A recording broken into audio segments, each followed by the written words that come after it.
बिस्मिल्लाहिर्रहमानिर्रहीम। अस्सलाम वालेकुम। एक बार फिर मैं आप सबका बहुत ही शुक्रगुज़ार हूँ। जैसे आप सबको मालूम है, इस वक्त मुल्क का जो सियासी सूरत हाल है वो हर पाकिस्तानी, हर एक शख्स, हर शहरी गौर से इस सूरत हाल को देख रहे हैं। वो उम्मीद रख रहे हैं कि हम जो उनके नुमाइंदे हैं, जो पार्लियामान में बैठ के अपने आप को अवाम के नुमाइंदे कहलाते हैं, कि हम अपना कानूनी, आइनी, जमहूरी हकूक़ इस्तेमाल करते हुए, उनका हकीकी नुमाइंदगी करते हुए नेशनल असम्बली में अपने फ़र्ज़ पूरा करेंगे। इसलिए इस वक्त जो अदम एतमाद का चैलेंज वज़ीर आज़म के सामने है, और ये अदम एतमाद का चैलेंज एक शख्स का नहीं है, ये पाकिस्तान का अवाम का चैलेंज है। पाकिस्तान पीपल्स पार्टी का अवामी मार्च का काफ़िला जो कराची से लेके इस्लामाबाद तक का 10 दिन का सफ़र ने तय करके साबित कर दिया कि पाकिस्तान के अवाम का एतमाद उठ चुका है। और यही पीपल्स पार्टी के कारकुन का 3 साल का जदोजहद का नतीजा ये है कि सारे इस मुल्क की जमहूरी क़ुव्वतें जमहूरी हथियार इस्तेमाल कर रहे हैं एक गैर जमहूरी शख्स को चैलेंज करना। हमारा ये हक है, हमारा एक पार्लियामेंट्री टूल है। जैसे आप सबका हक है कि आप पार्लियामान में आप वोटिंग बूथ में जाएं और आप अपना वोट इस्तेमाल करें। हर पार्लियामान का मेंबर का हक है कि वो पार्लियामान में जाके हर बिल पे, हर बजट पे और अब इस अदम एतमाद के सिलसिले में अपना वोट इस्तेमाल करें। वज़ीर आज़म साहब फौतलात का शिकार है, घबरा चुका है, गाली देने पर उतर आया है, और वो सिर्फ इसलिए कि अब उसका शिकस्त नज़र आ रहा है। और जब शिकस्त नज़र आ रहा है, एक गैरतमंद आदमी ये करता कि मेरे पास अपने नंबर्स नहीं हैं, मैं ये लायक ही नहीं हूँ कि मैं कायदे the leader of the house का ओहदा संभाल सकूँ, और जिनके पास अक्सरियत है वो अपना अक्सरियत दिखाएं। मगर इसलिए गैर जमहूरी आदमी है, ये ना जमहूरियत में यकीन रखता है, ना कानून में यकीन रखता है, ना इंसाफ में यकीन रखता है, ये फिक्स मैच में यकीन रखता है, ये सिर्फ और सिर्फ धांधली करना जानता है। और अब वज़ीर आज़म साहब अदम एतमाद जीतने की कोशिश नहीं कर रहे हैं। अब वज़ीर आज़म साहब अपना गिनती पूरा करने की कोशिश नहीं कर रहे हैं। अब वज़ीर आज़म धांधली करने की कोशिश कर रहा है, और हम हर कीमत में इस हारा हुआ शख्स को धांधली नहीं करने देंगे। इस मुल्क की अवाम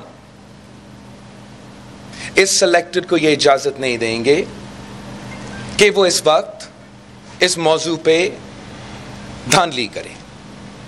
एक तो हमारा आइन आर्टिकल 6 बहुत ही क्लियर है, बहुत ही क्लियर है, और हर उस शख्स पे लागू होगा जो हमारा इस आइनी प्रोसेस पे गैर कानूनी और गैर का आइनी कोशिश करे।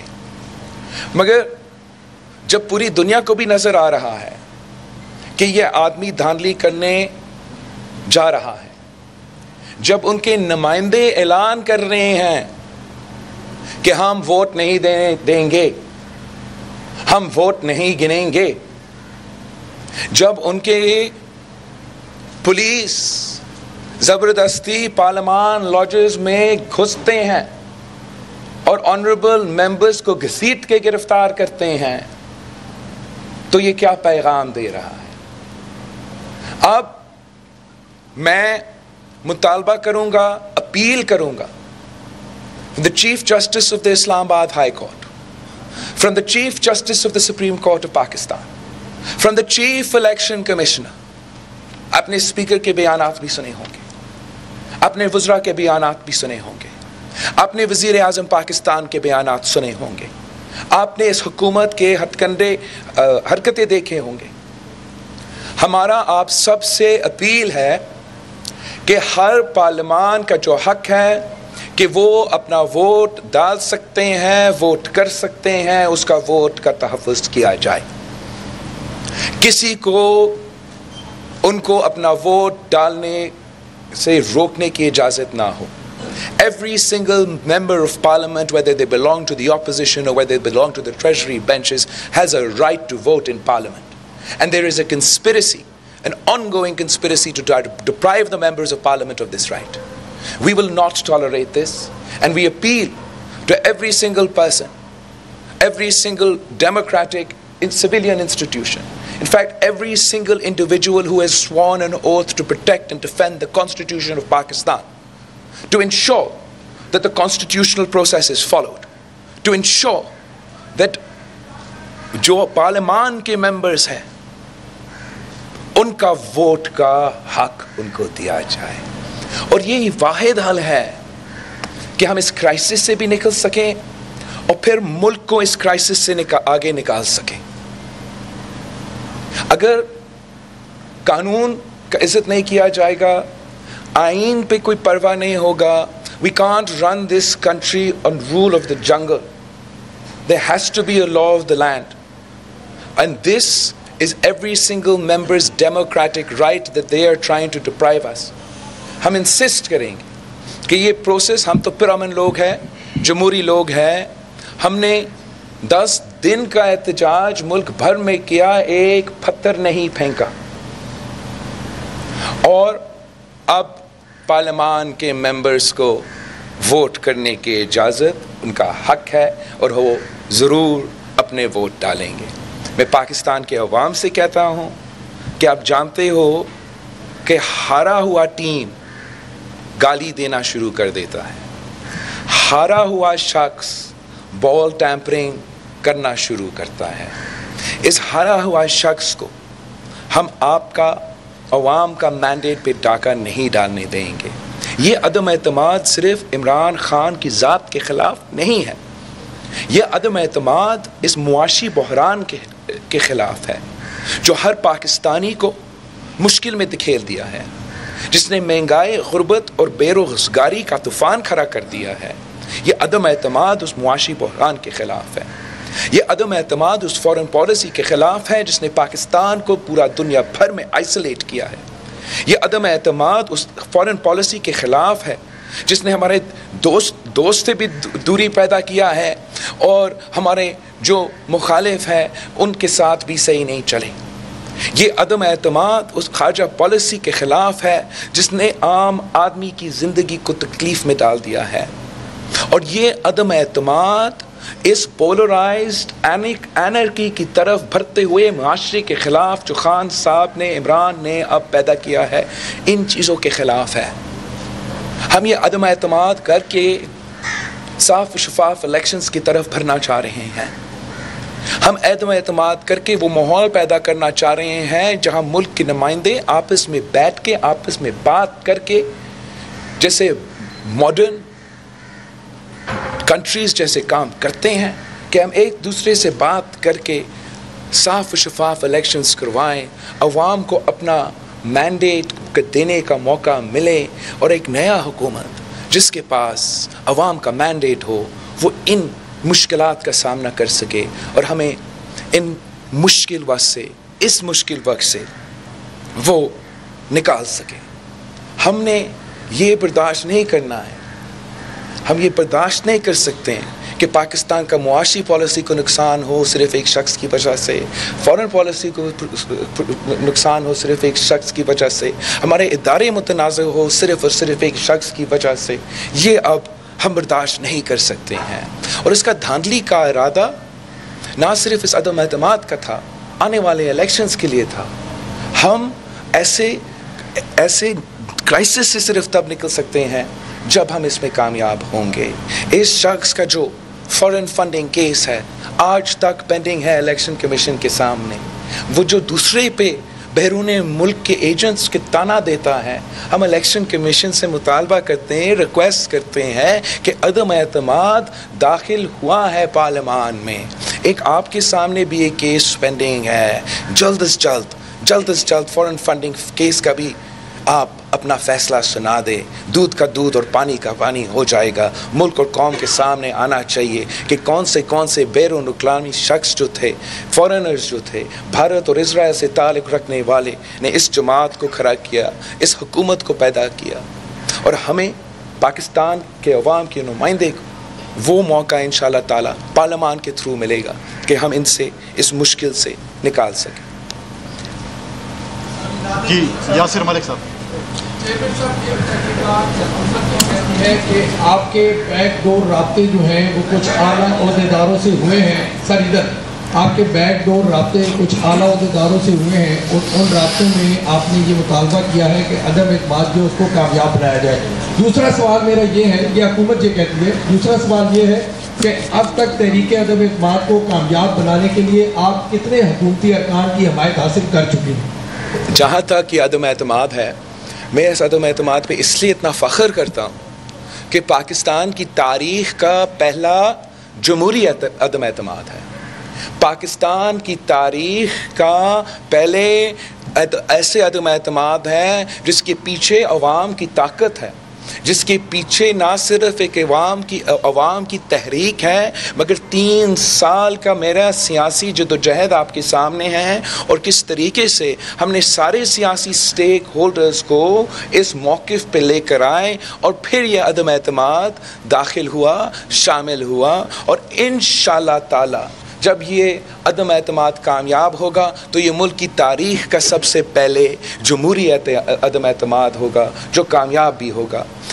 जो ये डेस्परेट होके, परेशान होके बयानात आजकल वज़ीर आज़म की तरफ से आ रहे हैं, मैं आपसे अपील करता हूँ कि आप उनको इतना तवज्जो ही ना दें। इतना ही डेस्परेट मैंने कभी किसी पाकिस्तान की तारीख़ में कोई वज़ीर आज़म नहीं देखा जो इस हद तक खौफज़दा है कि अब हर किसी को लिटरली गाली देने पे मजबूर हो गया है। और हम पूछना चाहेंगे वज़ीर आज़म साहब से कि वो अपना तकरीर में किसको जानवर कह रहा था। हम समझ रहे हैं कि इस किस्म का ज़बान ना इस हमारा सियासी माहौल के लिए सही है और ना ही हम समझते हैं कि वज़ीर आज़म साहब के कोई ये आखिर जो डेस्परेट एफर्ट्स है ये कामयाब होंगे। हम चाहते हैं, इसलिए हम समझते हैं कि जो नुकसान इमरान ने इस मुल्क के साथ किया है, हमारा मीशत के, हमारा खारजा पॉलिसी के साथ, हमारा अंदरूनी सियासी सूरत हाल के साथ, जो आने वाले वक्त है वो बहुत ही मुश्किल है। वो खान साहब का सुनामी है, उसका नुकसान आपके सामने आएगा। उससे मुकाबला करने के लिए हमें ऐसे माहौल पैदा करना पड़ेगा जहां हम मिल के मेहनत कर रहे हैं, हम एक दूसरे को गाली नहीं, एक दूसरे को मशवरे दे रहे हैं, हम इदारे को मुतनाज़ा नहीं, इदारे से अपने कानूनी और आईनी ही काम लेना है। आप पाकिस्तान को इस मुआशी बहरान से इमरान खान की सियासत से नहीं निकाल सकते हो। आप पाकिस्तान को इस खारजा पॉलिसी के बहरान से इमरान की सियासत से नहीं निकाल सकते हो। आप पाकिस्तान के मुआशरे को जो इस वक्त एक दूसरे से हम बात करने को तैयार नहीं है, इमरान की सियासत, हमें इससे नहीं निकाल सकते हैं। हमें एक वाकई जमहूरी सियासत जिस पे आप एक दूसरे मुखालिफ, आप एक दूसरे को पहचानते हुए कि आप दूसरे के मुखालिफ है, नापसंद करते हुए मुल्क के मफाद की बातें हो सके। और हम वो माहौल इंशाअल्लाह ताला कामयाब होने में हम कामयाब होंगे उस माहौल बनाने में। खालिद महमूद साहब। खालिद महमूद साहब, आजकल जो हालात हैं उसमें आप कुछ ऐसे लोगों के साथ, आई कांट हियर, सॉरी, आजकल जो सियासत है उसमें आप कुछ ऐसे लोगों के साथ शेक हैंड कर रहे हैं जो जनरल ज़िया से लेके अब तक इमरान खान के साथी रहे हैं, कैसा लगता है जब आप उनको मनाते हैं, उनको अपने साथ लाने की कोशिश करते हैं? दूसरा ये बता दें कि कुछ लोग आपको छोड़ के जिन्होंने बेवफाई की थी, आपका ज़मीर कैसे मुतमिन होता है कि वो अब आपके साथ बेवफाई नहीं करेंगे और आपके साथ ही रहेंगे? जहाँ तक हाथ मिलाने की बात है, आपने देखा होगा जैसे ये इस वज़ीर आज़म को मैंने सेलेक्ट कर दिया, उस दिन के बाद मैं हर उस शख्स से रब्ता करने से देर भी नहीं किया जो मैं समझता था कि हमें इस सेलेक्टेड से निजात दिलाने में मदद कर सकते हैं, पाकिस्तान में जमहूरियत बहाल करने में मदद कर सकते हैं। मैं जानता हूँ कि ऐसे ज़रूर जमातें होंगे, इंडिविजुअल्स होंगे जिस पे आप इस किस्म की तनकीद कर सकते हो, मगर अगर मैं एक गैर जमहूरी शख्स से भी माजी का जो किरदार अच्छा नहीं रहा, उनसे भी मिल के मौजूदा गैर जमहूरी हुक्मरान को निकाल सकता हूँ, तो वो जमहूरियत का ही जीत होगा। और हम समझते हैं कि हमें इस बहरान से निकलने के लिए मैं ना सिर्फ पीपल्स पार्टी का पॉइंट ऑफ व्यू चाहिए, हमें सब के साथ मिल के, अगर मसलन हमने इलेक्टोरल रिफॉर्म्स करना है, हमें सब के साथ मिल के इस किस्म का कदम उठाना पड़ेगा। तो ये मुनासिब है कि हम हर किसी से बात करें, हर किसी से हाथ मिलाएं, और हम इस काम आज से नहीं, माजी में भी, सेनेट इलेक्शन से पहले भी इसी काम में लगे रहे हैं। और ऐसे ही सियासत होगा कि हम बात करेंगे, हम एक दूसरे के मौक़िफ़ सुनेंगे, एक कॉम्प्रोमाइज़ होगा, एक तो बात मैं उनके मानूंगा, एक तो बात मैं मेरे मानूंगा, और हम पाकिस्तान के लिए जो बेस्ट पॉलिसी होगा वो निकलेगा। अगर आप इंसिस्ट करेगा कि किसी एक शख्स के कहने पे पूरा मुल्क के लिए चलना है, तो ये मुल्क किसी एक आदमी का है नहीं, ये हम सब का पाकिस्तान है, हर पाकिस्तानी का पाकिस्तान है। और हम जो वो नुमाइंदे पार्लियामान में बैठे हैं, जो सियासी जमातें हैं, जो उनके नुमाइंदे हैं, उनके साथ बात करना अवाम के फलाह के लिए, मुल्क की भला के लिए, यही जमहूरियत का तनाज़ा है और हम इस पर कमिटेड है और इंशाअल्लाह ताला ये काम हम करते रहेंगे। जी सती साहब, बहुत शुक्रिया सर। तो सर हम ये जानना चाहेंगे कि क्या मुल्क की जो मुत्तहिदा अपोजिशन है वो हुकूमती जो इत्तेहादी जमातें हैं उनको भी अपने मौक़िफ़ पे कायल करने में कामयाब हो गई है, और हम ये क्या कह सकते हैं कि वो भी आने वाले दिनों में आपका साथ देंगे? वकार भाई, मैं बस सिर्फ इतना आपसे पूछना चाह रहा हूँ कि अगर हमारे नंबर्स पूरा नहीं होते तो इमरान इतना परेशान होता? अगर हमारे नंबर्स पूरे नहीं होते तो इमरान गाली देने पे मजबूर होता? अगर हमारा नंबर्स पूरा नहीं होते तो इसको ये पूरा साजिश करना पड़ता मेंबर्स को रोकने के लिए। मैं तो चैलेंज करता हूँ इमरान खान को, बुलाए अदम एतमाद का सेशन, आप अपने हर मेंबर को तो इजाज़त दे कि वो आपको वोट दे। ये तो अपना मेंबर्स पे भरोसा नहीं कर सकता, बाकियों का क्या बात है, दूसरों का क्या बात है। इंशाअल्लाह ताला हमारा अदम एतमाद कामयाब है। हमारा जो भी मुलाकात हुए हैं हुकूमत के माजी के इत्तेहादियों से, वो मेरा एक्सपेक्टेशन से भी बेहतर किए हैं। और इतना सारा कॉमन ग्राउंड है, जहाँ तक मुआशी इश्यूज़ हैं, जहाँ तक अवाम के मसाइल हैं, कि मैं उम्मीद करता हूँ कि आपके एक्सपेक्टेशन से ज़्यादा इंशाअल्लाह ताला हम कामयाब होंगे। अलानूर साहब, अलानूर।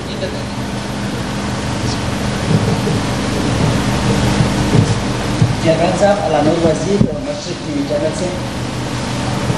मेरा सवाल ये है कि वज़ीर-ए-आज़म इमरान खान साहब ने पहले यही कहा था कि मैं अगर सड़कों पर निकला तो ज़्यादा ख़तरनाक हो जाऊँगा। अभी जो जलसों में बातें कर रहे हैं, तो क्या आप समझते हैं कि ज़्यादा ख़तरनाक हो गया या होने जा रहा है?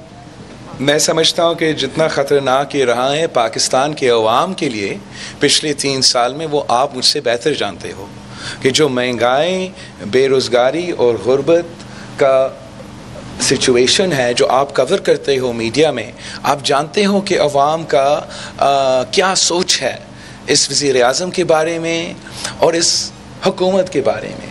जहाँ तक सरकी पे आने की बात है, हमने तो अदम एतमाद लेकर आया इसलिए ताकि ये सरके पे आए और हुकूमत से निकलें, तो हमारा कामयाबी होगा। मैं समझता हूँ कि वज़ीर-ए-आज़म साहब का जो बुकलाट है वो आपके सामने है। वो हर दिन हमें गाली दे के ये समझ रहा है कि हम भी उसको गाली देंगे। हम गाली देने जानते हैं, गाली नहीं देते हैं। इमरान को गाली देना तो गाली का तौहीन होगा। हम इस सिलसिला में पढ़ना नहीं चाहेंगे। हम जमहूरियत पे यकीन रखते हैं, हम पुरअमन लोग हैं और हम सबसे भरकर कॉन्फिडेंट है, खुश है, हंस रहे हैं कि हमारा मुखालिफ इतना ही परेशान है। जी ज़हीर साहब। चेयरमैन साहब, मेरे दो सवाल हैं। पहला सवाल ये है कि मौलाना साहब ने उस दिन अपना फैसला सुनाया कि मौलाना साहब ने उस दिन अपना फैसला ये सुनाया कि अगर आप अदम एतमाद इन केस नाकाम होती है तो हम हुकूमत करने नहीं देंगे इस गवर्नमेंट को। अगर आप अपना लाहेमंद बताते हैं, पहली बात यह है कि आप कॉन्फिडेंट हैं।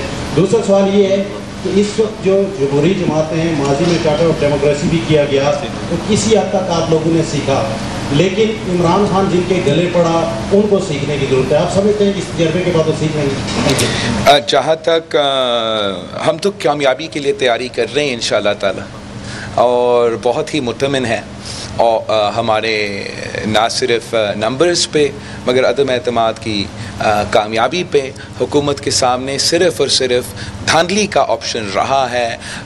साफ़ और शफाफ इलेक्शन से जीतने का अब इम्कान ही नहीं रहा, स्पेस ही नहीं रहा। आपका दूसरा सवाल क्या था? हाँ, चार्टर ऑफ डेमोक्रेसी पे हमने बहुत काम किया, माजी में भी काम किया। जब PDM के हिस्से बने तो इस पे भी फिर से गौर आया। जहाँ तक इमरान की बात है, मैं समझता हूँ कि काश अगर वो चार्टर ऑफ डेमोक्रेसी के लेसन से सीखते और इसको हुकूमत का ज़िम्मेदारी मिलते हुए इनके उसूल अपनाते तो इस मुश्किल में आज नहीं पड़ता। नहीं एक खातून नहीं है लाइट्स। बहुत शुक्रिया। चेयरमैन साहब, ये बताइएगा कि अगर तहरीके अदम एतमाद जो है वो कामयाब हो जाती है तो क्या सोच रखा है, किस तरह से जो है वो आइंदा हुकूमत चलेगी? कोई नया वज़ीर आज़म आएगा या अंदर से ही कोई और बंदा आएगा? क्या होगा? इलेक्शन होंगे दोबारा? दूसरा, अगर नाकाम हो जाती है तो फिर क्या मुत्तहिदा अपोजिशन ने एक जो है वो फार्मूला रखा हुआ ज़हन में? और एक मेरा सवाल ये है कि आज 8:30 बजे जो है वो वज़ीर आज़म ने अवाम से इजहार यकजहती मांग ली है, तो इस पर क्या कहेंगे? क्या पार्लियामेंट के अंदर से यकजहती नहीं मिल रही तो बाहर से ज़रूरत पड़ रही है? क्या है ये सब?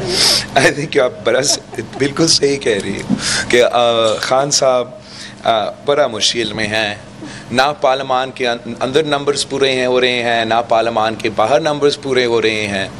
अब इंफॉर्मेशन ये मिल रहा है हमें कि वज़ीर आज़म साहब जहाँ भी जलसा रख रहा है वो सारे स्कूल्स को बंद कर रहे हैं, सारे बच्चे को भी जलसे में ज़बरदस्ती बुला रहे हैं, फिर जो भी हुकूमत के स्टाफ है उनको ज़बरदस्ती बुला रहे हैं, फिर जो भी हर पटवारी को टास्क दिया जा रहा है कि 5-5 हज़ार लोग आप इकट्ठा करें, और इतना मजबूर हो गया है कि अब उनका अवाम में वो जोश ही नज़र नहीं आ रहा है।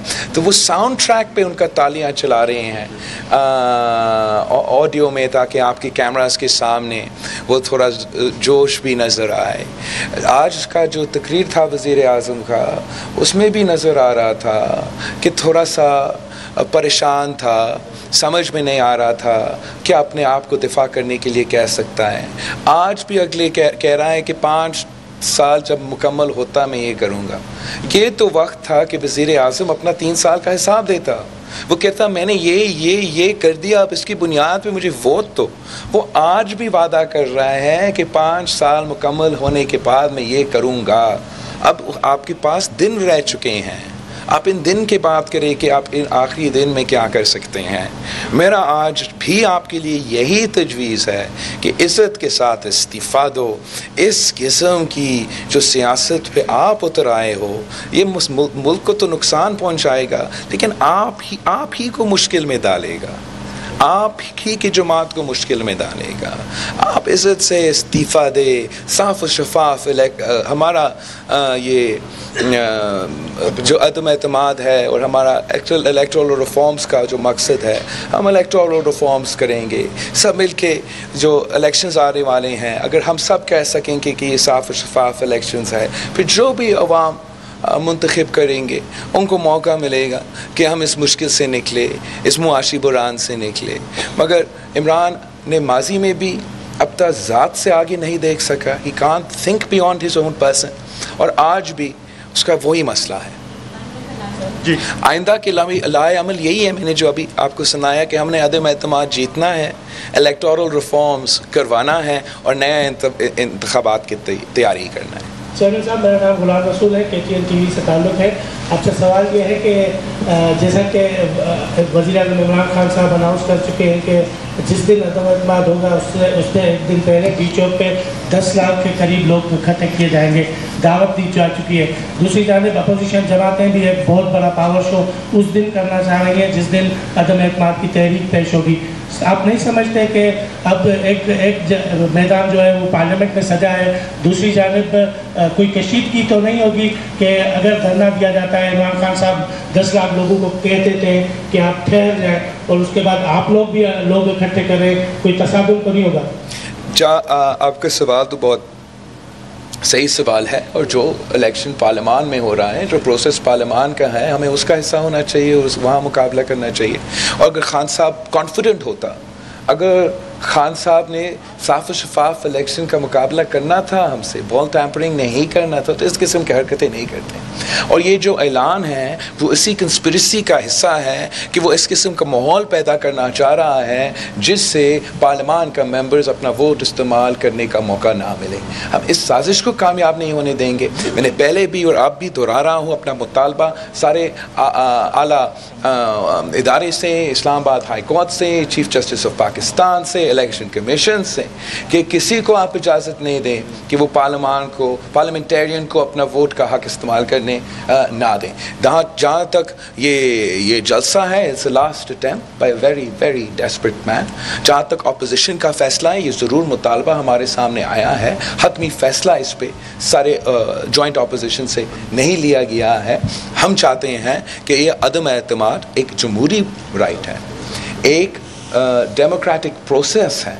ऐसे नहीं हो सकता है कि आप इस डेमोक्रेटिक प्रोसेस पे असर करने की कोशिश करें, धमकाने की कोशिश करें, ज़ोर के ज़बरदस्ती से इसको इन्फ्लुएंस करने की कोशिश करें। वो तो आर्टिकल 6 के नीचे आता है।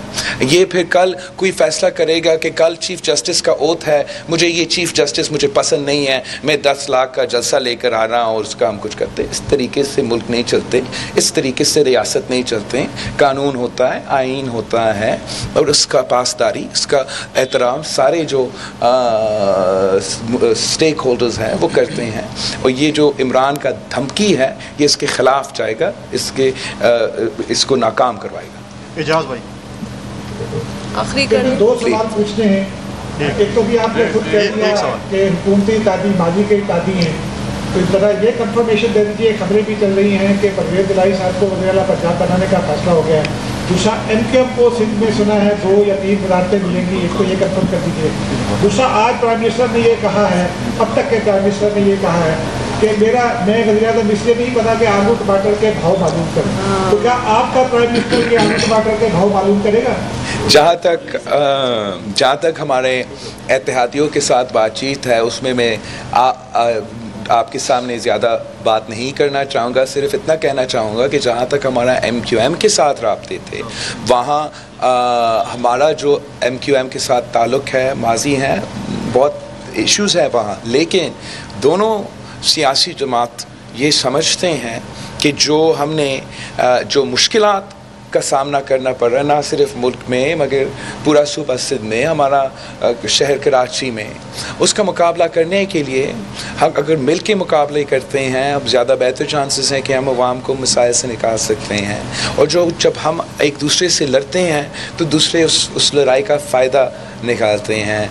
हम तो चाहते हैं कि जिसके साथ हम कॉमन ग्राउंड डेवलप कर सकते हैं।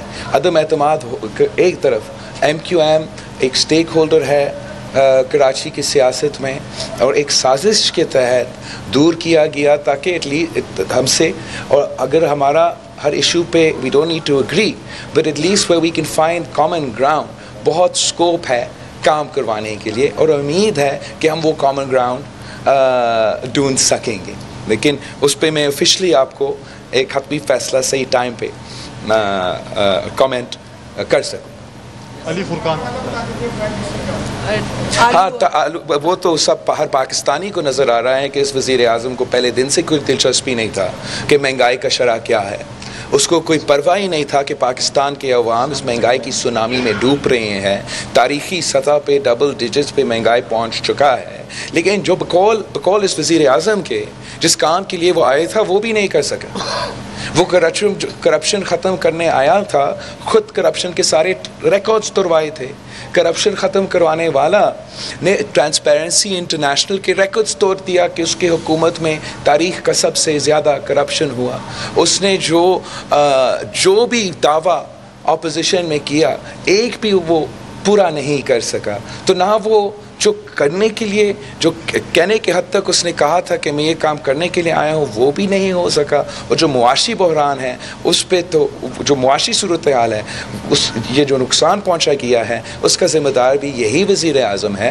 यही तो वजह है कि हम अदम एतमाद लेकर आ रहे हैं कि इसको मालूम नहीं है कि अवाम का क्या इशूज़ है। इसको एहसास नहीं है कि अवाम चाहते हैं कि इस महंगाई का मुकाबला किया जाए, अवाम चाहते हैं कि इस बेरोज़गारी और गुर्बत का मुकाबला किया जाए। ये नहीं चाहते हैं कि एक ऐसा वज़ीर आज़म हो जिसको सिर्फ ये अगर मालूम हो तो कि गाली देना मालूम आता है। वो चाहते हैं कि अपना वज़ीर आज़म अवाम का मसाइल पे फोकस करे, अवाम के इशूज़ पे तवज्जो दे, और हम इसी का बंदोबस्त कर रहे हैं। Last question Ali Furqan. एक चीज़ फरमाइए कि आज पीपल्स पार्टी के वक्त की एमकेएम के मरकज़ जाने की इतलात थी, वो क्यों नहीं जा सका? क्या कोई बातचीत में कोई रुकावट तो नहीं पैदा हो गई मुत्तहिदा के साथ? दूसरा, आपने स्पीकर के खिलाफ ज्वाइंट सेशन के बाद सुप्रीम कोर्ट जाने का ऐलान किया था, जो कि आप नहीं गए। तो क्या कोई ऐसी सूरत हाल हमें दोबारा तो देखने में नहीं आएगी? अगर स्पीकर के खिलाफ ज्वाइंट सेशन के दिन आपने कहा पहले ओके, और हम कोई ऐसी सूरत हाल दोबारा तो नहीं देखेंगे अदम एतमाद के दिन के बिलावल साहब पार्लियामेंट के बाहर खड़े होते हैं कि हम स्पीकर के खिलाफ स्पीकर के खिलाफ रूलिंग के खिलाफ का let's go to the ruling first.